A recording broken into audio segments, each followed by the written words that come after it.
4 out of every 5 existing buildings in our major cities and towns will still be standing 25 years from now. These same premises currently produce 60% of our city's carbon emissions.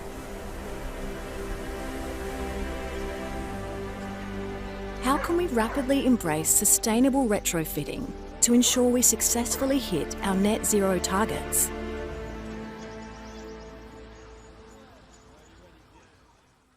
Please welcome to the aquarium your panellists for this session.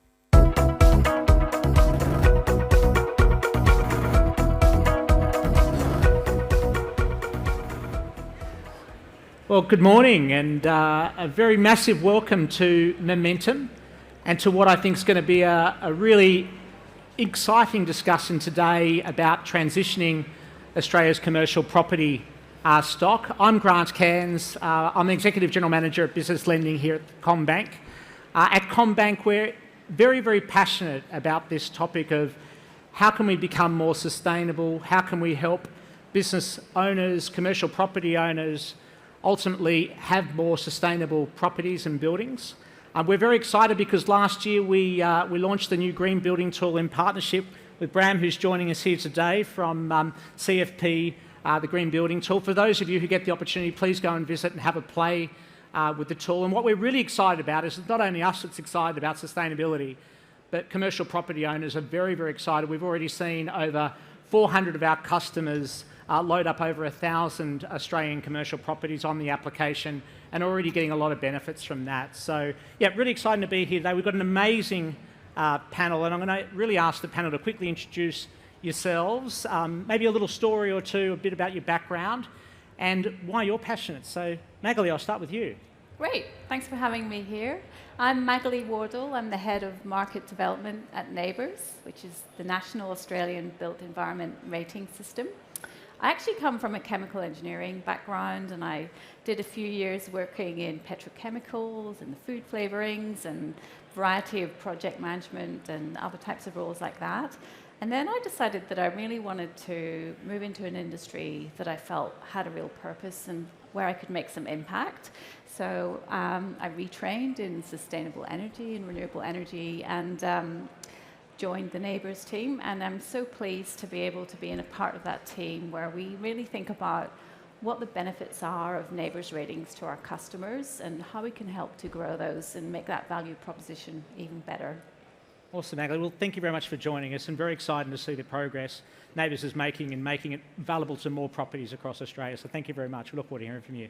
Annabel. Annabel McFarlane here, Head of Strategic Research for JLL. My lens is from the point of view, perhaps of historically I was a valuer. I haven't been trained as a sustainability consultant or anything like that, but my interest is in the commercial aspects, the financial aspects, and what we need to do to actually get the capital to progress this transition. So that's what I think is pretty exciting, and yeah, I'm on the journey as well. Marvellous. Well, very warm welcome, Annabel. We look forward to hearing your perspectives today. Jordan, welcome. Thank you. Jordan Sukkar from Buildcorp. Similarly, my background isn't in the sustainability area, but in finance and accounting. But I'm currently the Chief Operating Officer at Buildcorp.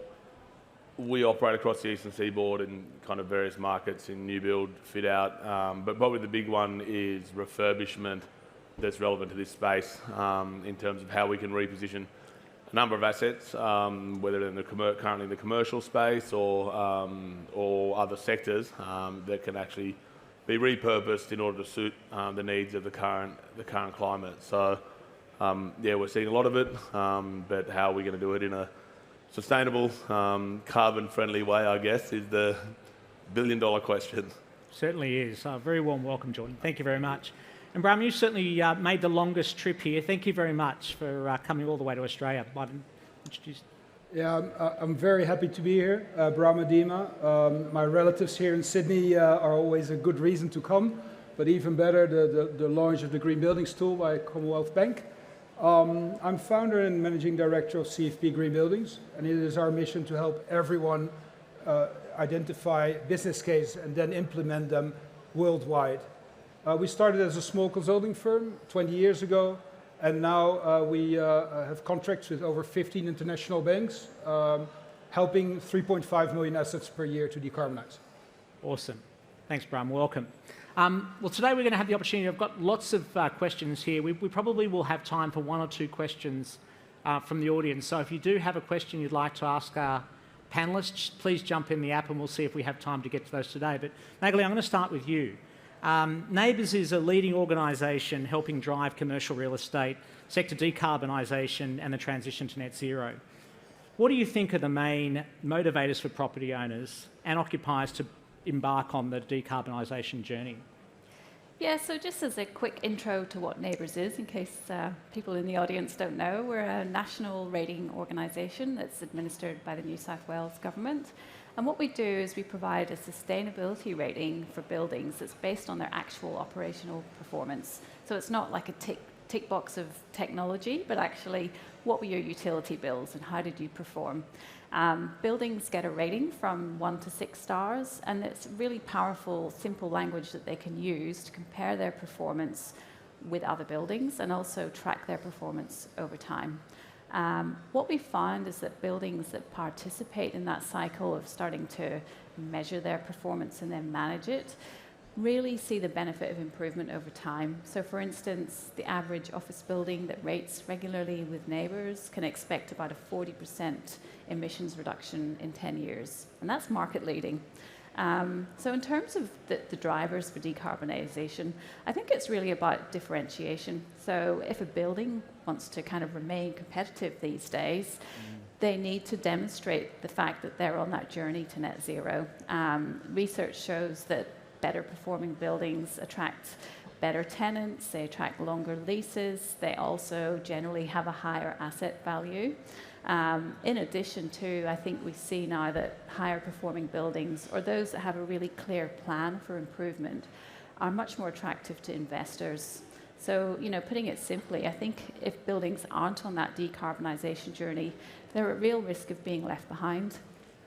And sticking with the topic, what else is NABERS sort of thinking about or working on in terms of key sustainability initiatives to further sort of drive the change you're talking about in the sector? Yeah, so NABERS is actually constantly evolving. We really want to respond to market needs and make sure that what we're doing has the most impact. Today I'd really like to talk about electrification. I know we just heard about that from Sol Griffiths as well, so it's a really good segue. There's been a lot of research and reports published in the last couple of years, for instance, things like Every Building Counts that was published by the PCA and Green Building Council of Australia. And what these reports are telling us is that we need literally millions of houses and commercial buildings to electrify in order for us to meet our 2050 net zero targets. And when we talk about electrification, we're talking about firstly getting these buildings very energy efficient and then moving away from fossil fuels to all electric options.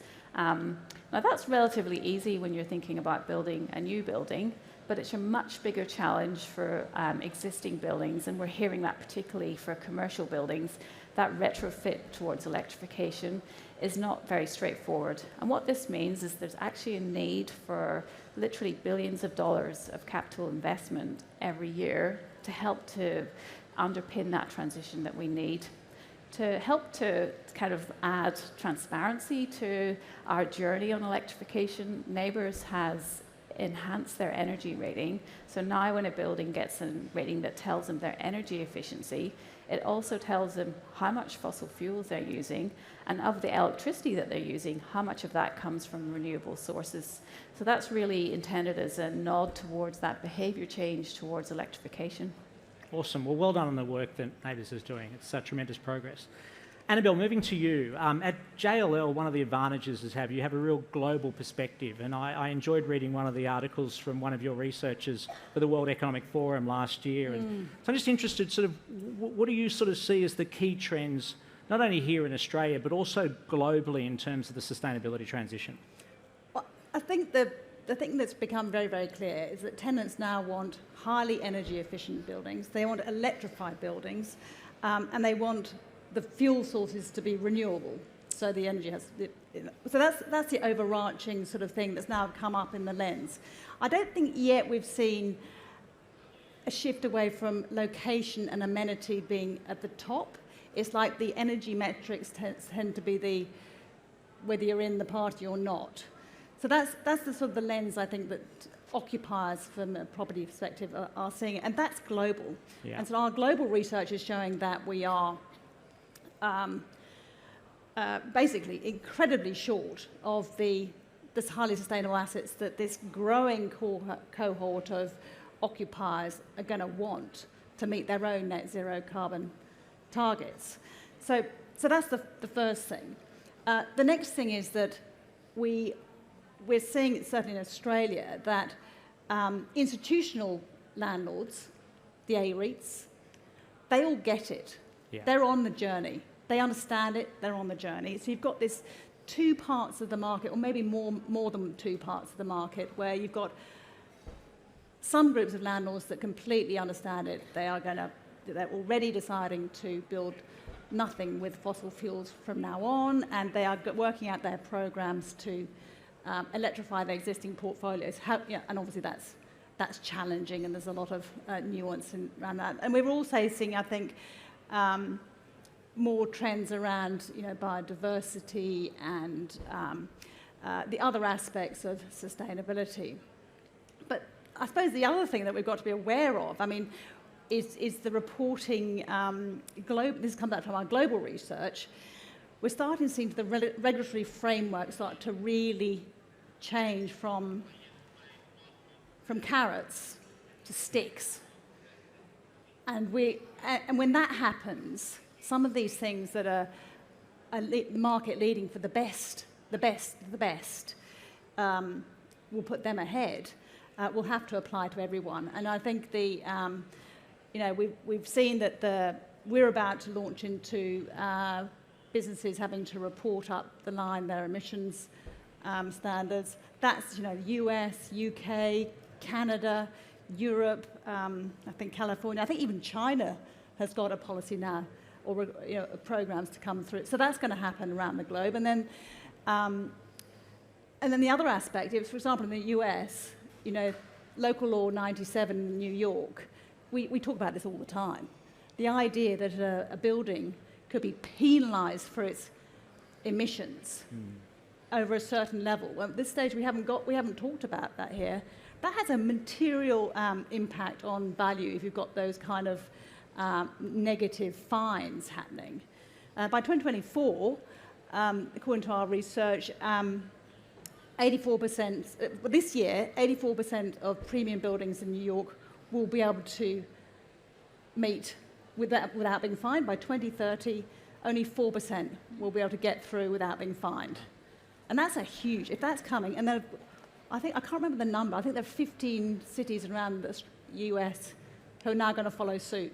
So it's a momentum shift that we think is going to roll through over the next 5 to 10 years. And many, many more sustainability consultants.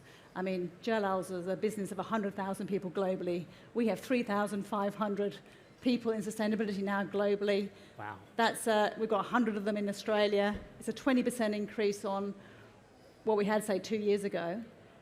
It's a huge challenge, and businesses are getting ahead of it. Yeah, and it's really encouraging to hear you say that there is a number of businesses already there. Yeah. And then sort of how do we also sort of drag the others along, and do we do that via incentives or sort of stickers you sort of described? I know we'll talk more about the regulatory environment during the course of the discussion. Maybe staying with that global theme, Bram, you've obviously had the opportunity to work globally in deploying the green building tool, and we were very excited to partner with you to be the first to bring it to Australia. And I mentioned earlier already the strong interest we're seeing here in Australia. But interested in your perspective, what are you seeing in Europe, and what are some of the trends that are happening there? Maybe picking up from where Annabel was also discussing, and then what do you see on the horizon for Australia? Well, let me start by saying that I think you're all too modest. But let me first take a little look into the future and then tell you why you're all too modest. So in Europe 10 years ago, we had EPCs, and this is the Energy Performance Certificate. and it was measuring your sustainability by giving you credits for having triple windows or heat pumps or solar panels or roof insulation. And this arbitrary system meant that you could measure the sustainability of a large portfolio from a distance, which was good, but which meant that it had nothing to do with your actual carbon emission, which was bad. So let me say first why you're too modest, because NABERS is really ahead of everyone. All the EPCs in Europe are now being transformed to actual energy consumption, meaning that you have 100% accuracy on your carbon, which is not related to having a heat pump or not, or it's simply how much carbon you emit. So that's a big advantage, and that's what everyone is moving towards. And that's why NABERS is being exported outside of Australia. In the UK, they've asked us to actually tell them what NABERS is, and NABERS is telling it themselves. So that's why NABERS is in our green buildings tool. But a little look in the future. 10 years ago, we had EPCs in Europe, but they were not enforced by anyone. Now, we hate regulations in the Netherlands, and I believe that authority is not a big thing in Australia itself as well. But I think you need to be protected from people who make a competitive advantage from not being sustainable. So there has to be a penalty for not being sustainable rather than a premium of making more profit for not investing. So this is why you need regulations, and this is why the more simple it is, the better. So the more carbon you emit, the worse your building should be.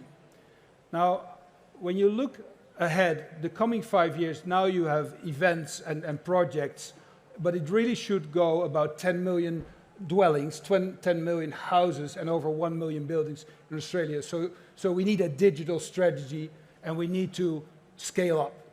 Now, I think you're at the point where there's evidence that it can be done. Now, the only thing we need to do is scale it up, and this is why it's important that the banks are behind it. So 5 years ago in the Netherlands, we had the same situation. We had believers and a lot of conservative people who were non-believers. Then regulation kicked in, and everyone had to believe. And now really we're already here at this point in Australia. If you had to choose between a future-proof new house or an old house which cannot be made future-proof, which one would you buy? In a commercial building, similarly. So if you had the choice between future-proof or not, if you had the choice between high quality or not, if you had the choice between a high energy bill or a low energy bill, it's obvious what you would choose. And this is in fact the penalty for people who are not compliant. So I believe if we look into the future, of course, new buildings, no one is building a bad building anymore because it wouldn't be sustainable in a financial way. No bank would issue a loan for a non-competitive building, and no new tenant would go into a building which is not future-proof. So I believe 5 years from now, you will be massively better, not just in carbon, but also in biodiversity, also in circularity, and also in health. Awesome. Well, you're going to win the audience over, Bram. We're sort of saying we're sort of too humble and modest. Australians like to be known for that, so thank you. But I think you're right. I mean, I think this is also a theme that came through, Magali, that you were talking about in terms of it being driven by tenants, being driven by consumers. This trend is really going to be driven very much by the consumer. Jordan, you're on the front line every day. Buildcorp's delivered more than $8 billion in projects across the eastern seaboard. We were talking about one, the WA hotel that Bram's staying at while he's in Sydney. Just curious, what are you seeing from your customers, and particularly with existing buildings? What sort of trends are you seeing around decarbonisation activities? What priorities are they going after? Well, I guess from our perspective, everyone is looking to move that way.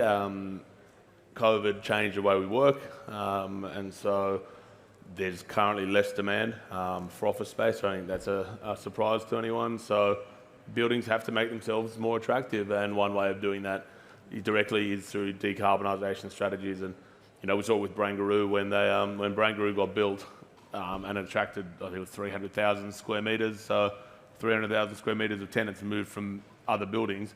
The flow-on effect of that was all those existing buildings that they came from had to upgrade themselves to then attract the new tenants, and it just is kind of this self-fulfilling cycle. So there's absolutely a push in that regard. One of our challenges that we find as a builder is that we are, it's not our money per se. They're not our assets. we're building for others. So we often get involved too late, is probably the most simple way of putting it. In the construction cycle, you've got the inception of the building, then there's the whole design process, through to construction, then it'll operate, and then in some cases there might be the deconstruction or the repurposing.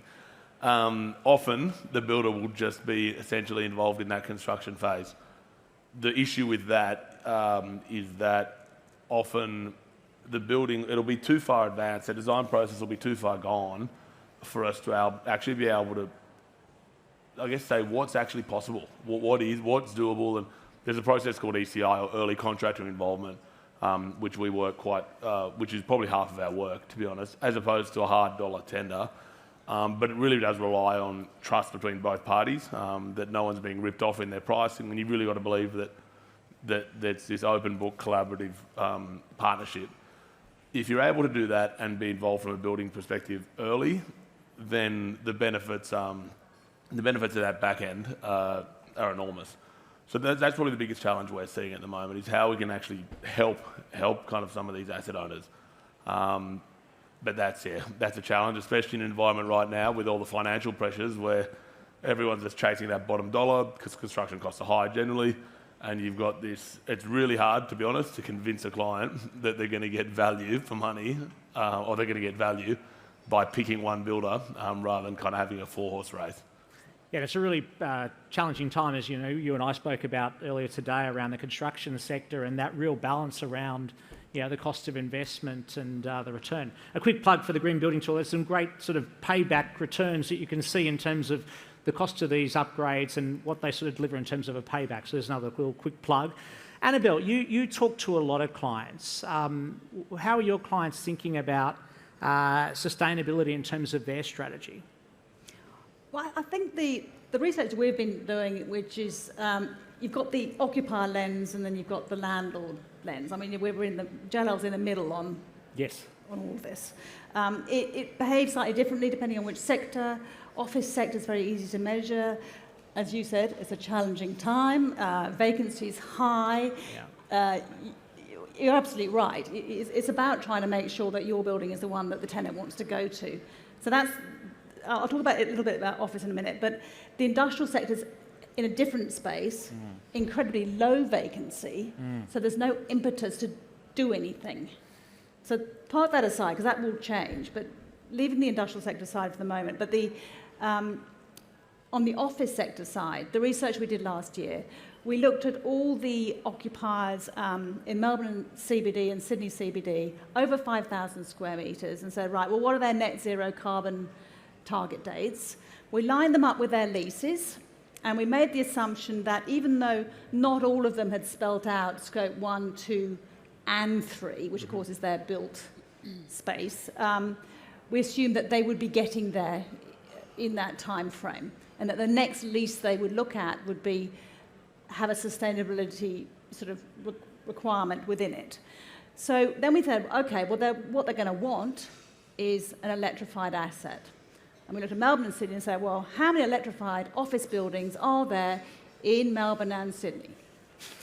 And you end up realising, well, at the time, there's probably only one now, but at the time, there weren't any. There were very, very few in the pipeline. Like, in Melbourne, we've got, 500 Burke Street, which of course I think the refurbishment is now complete.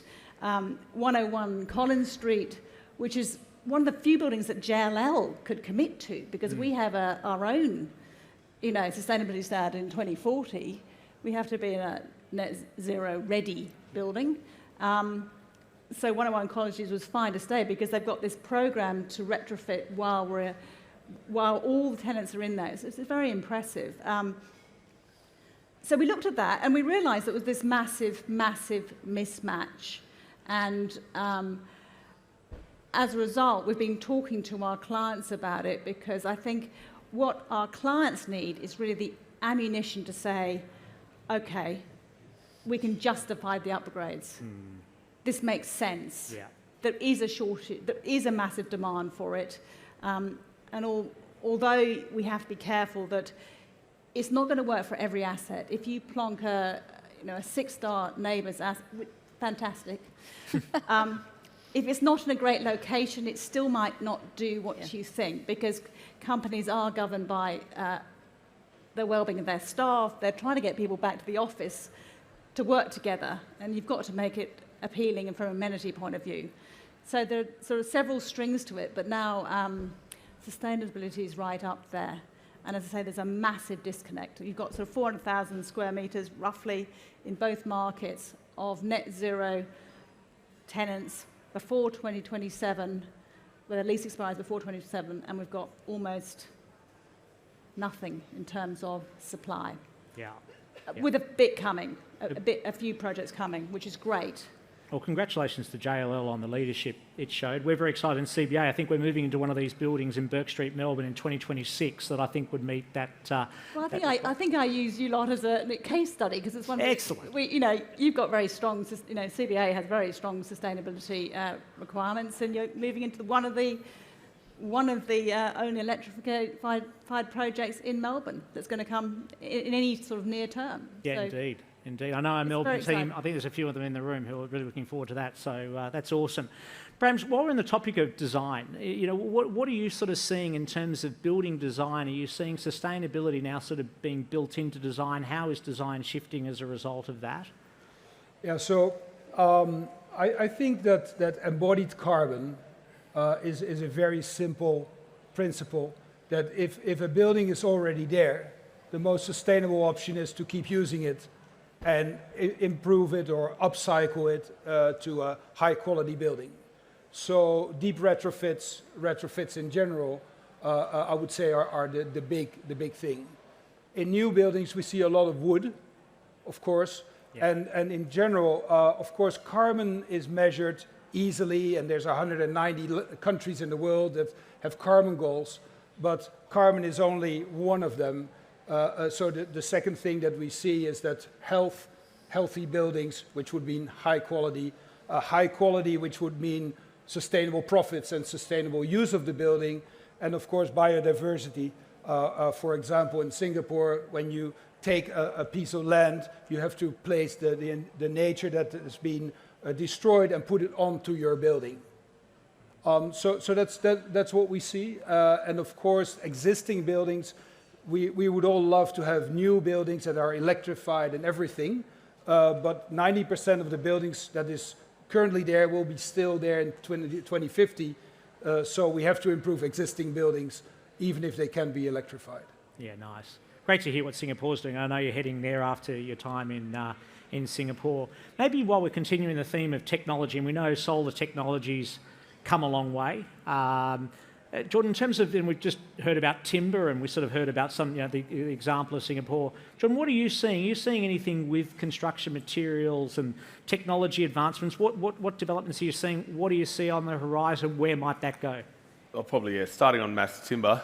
So we've built 5 mass timber projects in the past 4 to 5 years, I think, which is the most of any building contractor in Australia. It's been happening in Europe forever. We've been slow on the uptake. We were touching on it before. There's various reasons as to why. Predominantly the timber, the pine does actually come out of Europe. So in terms of, ticking off the sustainability, whilst it is, once it's here, a lot more carbon friendly, there is that transit that often isn't actually factored in.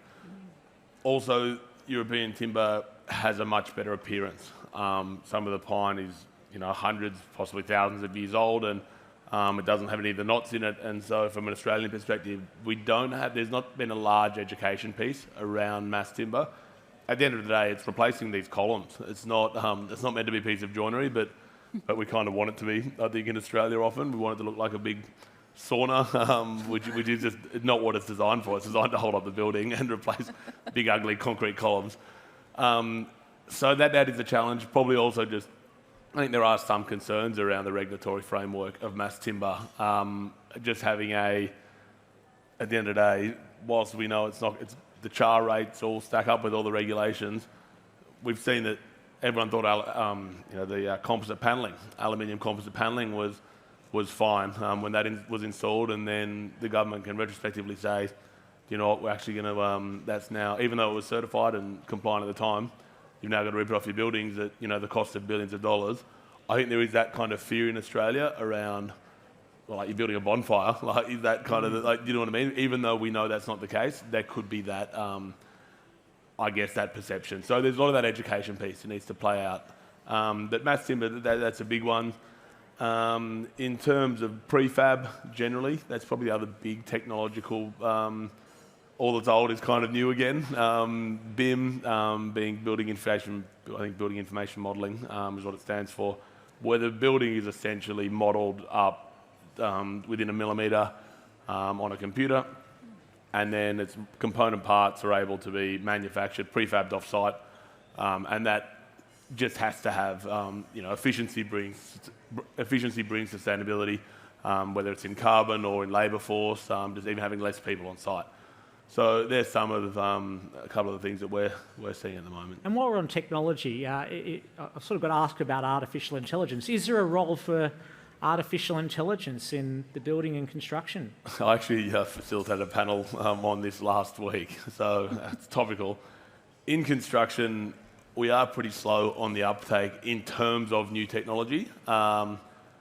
You find yourself, to build a building is so capital intensive, and if you get it wrong, like you could have spanked $100 million like that. So you do see, it's not like an iPhone where you can just keep innovating and you get it wrong and you try again, or with various widgets. It's a big thing to be the guinea pig with your building. So we do find that innovation is slow, and the fact that we've still got bricklayers putting bricks into a wheelbarrow, wheeling it from the truck to a corner of site, and then a single person laying brick by brick probably says it all about where we are in as an industry from a construction perspective. However, AI, there's no doubt that there is enormous scope for what we can do in that AI space around lessons learned, around making sure you're not obviously repeating mistakes. Design, there's so much scope for design, possibly at the expense of jobs, especially in that low-level design space, and just kind of building. But I don't know, we're human. Our industry is so human-centric right now. We're big believers that human touch, that ability to understand what our end users want, is hard to replicate from a computer, but I'm sure there's a degree of self-interest there as well. But yeah, it is. The change is definitely happening. It's happening in pockets, but I can't see a point right now where AI is just going to go like that, as it has in some other sectors.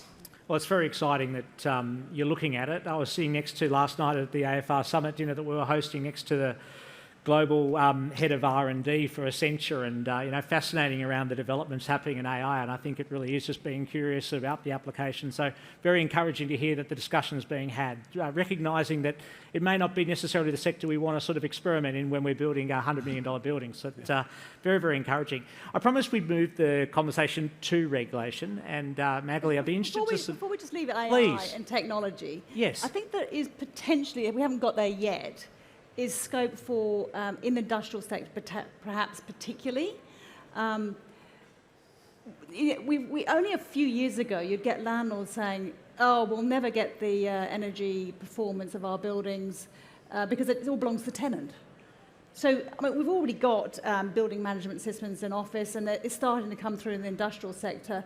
But I think these are going to become ever more impressive in terms of what they do and how buildings are managed. And AI would have to be really a key part to that, whether it's turning off the lights or whatever. I think we're going to see building design, particularly again industrial, which might change slightly, because when you need EV charging stations for your whole fleets, they can't be next to your paper mill, because the risk around fire and sprinkler systems are all different. So I just think there's we possibly can't even predict what it's going to look like, but it's going to start influencing, and it'll help. I think it has to, and I think it's great that the industry is embracing and looking at how these technologies can help. So I totally agree with that comment. Yeah. Coming back to regulation, and Magali, I'm interested in terms of What are sort of some of the developments we're seeing in the regulatory environment that's sort of going to influence occupier demand, building environmental credentials? Now, we know the government's made some commitments. What are you seeing? Yeah, I mean, definitely there's a role for government to play, both in terms of leading by example and also setting standards and setting signals to the market. So, as an example, last year the Commonwealth Government released their Net Zero in Government Operations strategy. Bit of a mouthful, but it's a very important strategy because actually the Australian Public Service employs about 15% of the Australian workforce. So that's a really big organisation with massive procurement needs. So we're talking about leasing office space. We're talking about hotel nights, accommodation. So thousands and thousands of those hotel nights every single year. We're also thinking about things like data centres, warehouses. So this policy in particular is quite ambitious and it's leading the way, I think. So for instance, for office leases, they're setting a minimum target of 5.5 stars, and for new office buildings that they will be building, that's set at 6 stars. So that's really sending those signals to the market, and they're also setting that expectation in other areas like hotels, data centres, warehouses, that sustainability is going to form a big part of that procurement decision. So, you know, we've seen that already with other procurement policies at state level and at Commonwealth level. So this is just bringing it up to the next level. So we're really interested to see how that kind of plays out in the next couple of years. I do want to just add on Please. this. I don't want to interrupt for too long, but we've just done some research. We just looked at Canberra, okay? Because just as you say, the whole of government, they occupy a lot of office space in Canberra. And we worked out the 5.5 star threshold. They've got around 460,000 square metres in non-5.5 star space. Some of it might be not rated. And there's currently 13,500 square metres of availability in 5.5 star space in Canberra. So there's a real incentive. There's a real incentive. So what we think is going to happen is this whole green lease schedules, green leases are going to ramp up. The partnership between landlord and tenants has to accelerate. It's the only way it can be done. It means that the government tenant says, you know, I want to come to your building, but you've got to get me there. You've got to help me get there. And it's going to be a very interesting journey, I think, for occupiers and landlords. Yeah. Anyway, that's just my Canberra story. Yeah, no, it's a great story, and I think it's a really good theme that's coming out of this. This is going to be driven a lot by tenants, and it's no point in sort of trying to ignore that. You've got to embrace that trend that's coming quickly at us.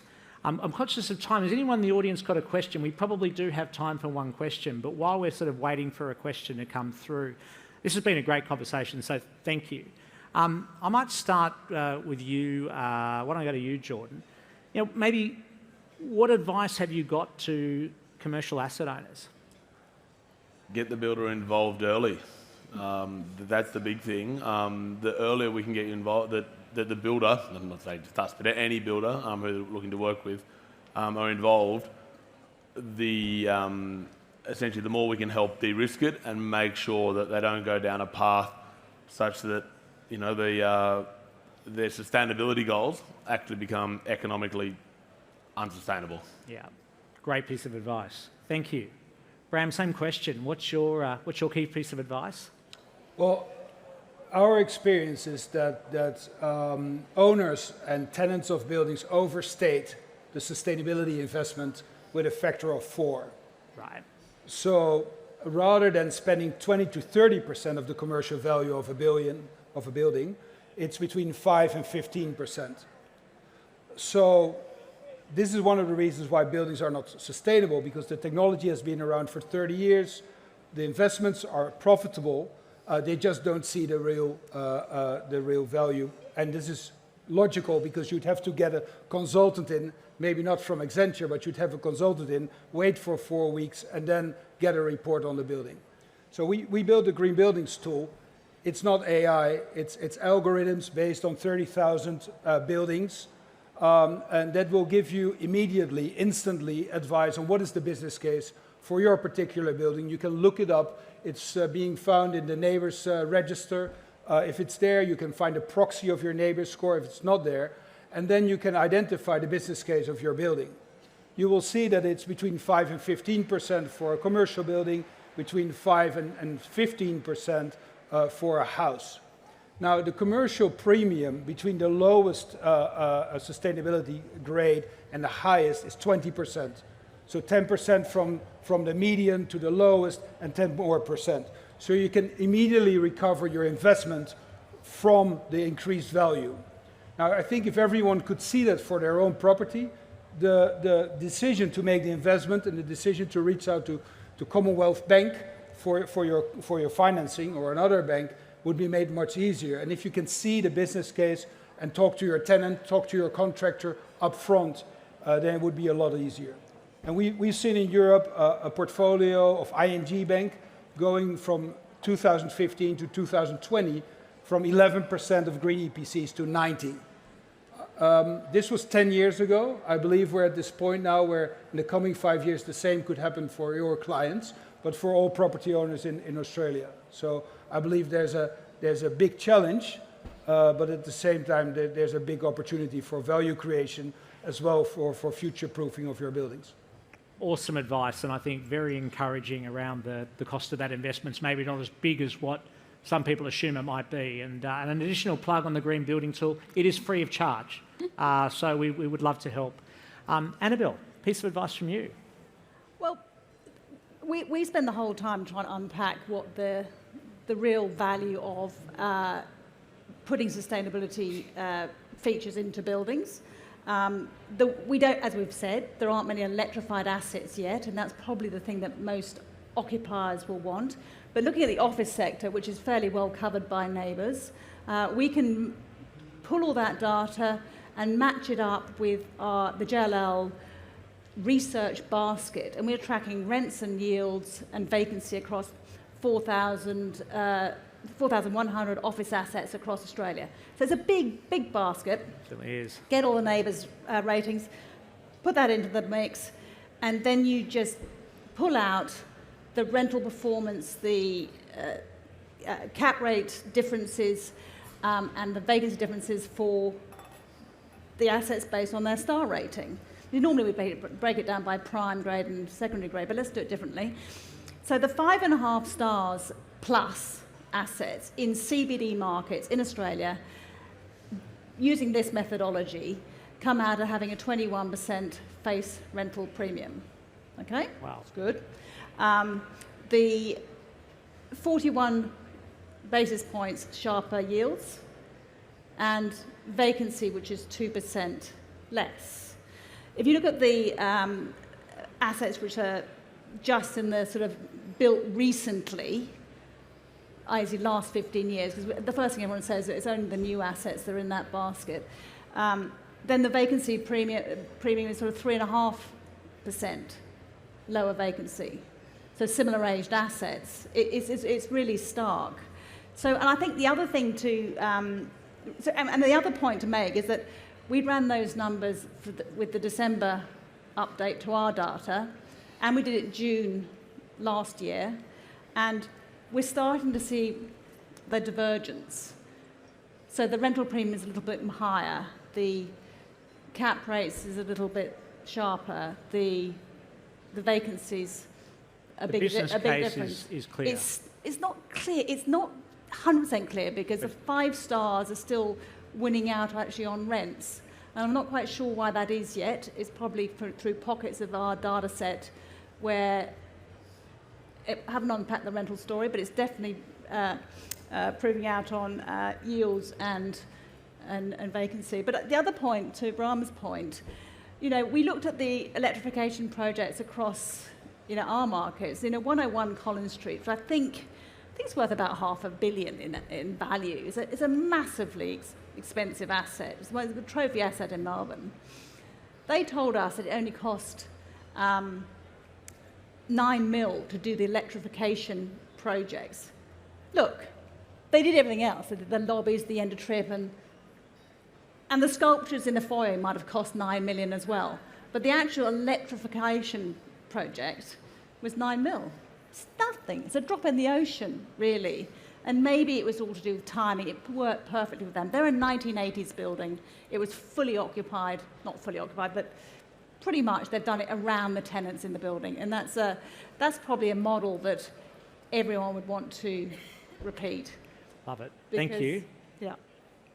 Magali, final piece of advice before we wrap. Yeah, I'll keep this short. I think the key theme I've been hearing today is the importance of collaboration. So I've been hearing from Jordan about how it's really important for the developers and the builders to get together early. There's also that tenant-landlord relationship. You know, they need to work together as well to get the best outcome from any building. There's also that relationship between investors and asset owners. That's about collaboration too, working together to meet those net zero goals. And there's also like cross-industry collaboration too. So, you know, for those building organizations that are really leading in terms of sustainability, I think they've got a responsibility to help pull the next layer up and share the best practice. And I would also say across the investment community, and I see this already, there's also that opportunity for collaboration to set like really clear standards for asset owners and people looking for investment as to what good really looks like and what the expectations are to kind of be successful in like getting sustainable finance and things like that. So it's all these different groups of people working together towards a common goal. Awesome. Well, I mean, on that note, I think this is a big part of the reason why we have momentum in these events, which is really to bring everybody together. And to your point, this is all about collaboration. So, you know, on behalf of everyone here today, I'd just like to say a massive thank you to our panellists. It was really great to hear your perspectives. I think all very, very encouraging that the business case may not be clear, but it's becoming clearer. Yeah. And I think some of the perspectives we got both globally and locally. I do encourage all of you to sort of go and check out the Green Building Tool. I know we've sort of, but it is a really compelling tool. Please take the time. On that note, I'm going to sort of invite you to join me in thanking our panellists for just doing an outstanding job today. Thank you very much.